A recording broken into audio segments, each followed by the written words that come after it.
Kula nuwun pemirsa, Assalamualaikum warahmatullahi wabarakatuh. Salam Rahayu, salam budaya pewayangan. Kembali berjumpa bersama channel Ari Pancawala. Mari berbagi wawasan seputar pewayangan. Kali ini akan mengulas para punggawa dari Kerajaan Mertani atau Wonomarto. Siapa saja mereka? Simak terus, jangan kemana-mana.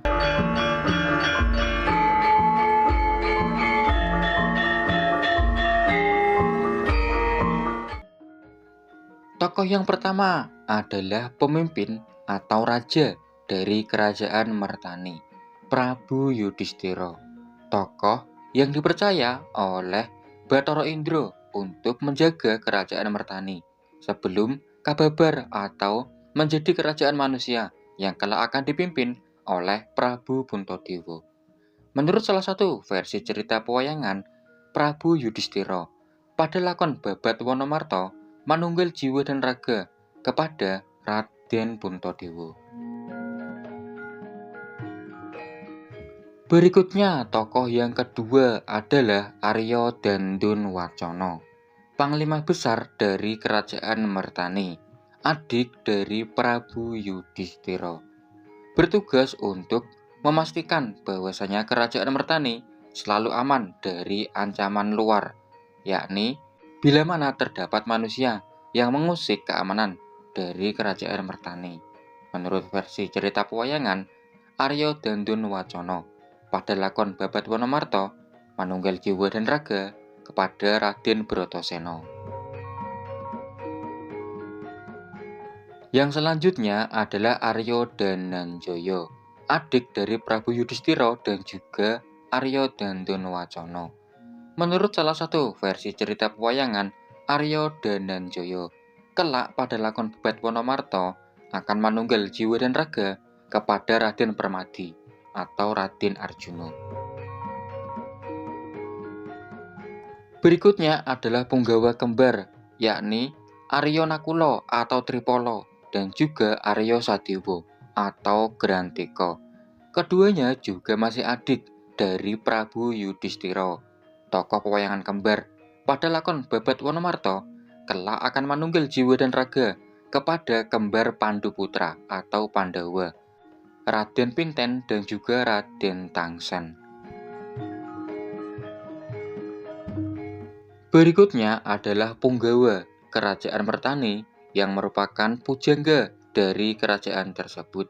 Begawan Anggonoparno merupakan tokoh kepercayaan dari Prabu Yudhistira untuk menjadi penasehat Kerajaan Mertani.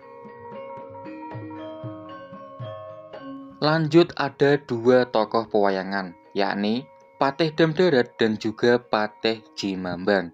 Dua patih dari Kerajaan Mertani, bisa dibilang merupakan patih dalam dan juga patih luar dari Kerajaan Mertani. Juga merupakan punggawa yang bertugas untuk memastikan keamanan dari Kerajaan Mertani dari gangguan luar daerah. Ada juga tokoh pewayangan yang bernama Raja Tatsaka, Raja Ular, yang bertugas berkeliling di perbatasan hutan Wonomarto yang terdapat Kerajaan Mertani di dalamnya. Siapa saja yang hendak masuk di hutan Wonomarto, maka akan berhadapan dengan Raja Tatsaka untuk memastikan keamanan dari Kerajaan Mertani.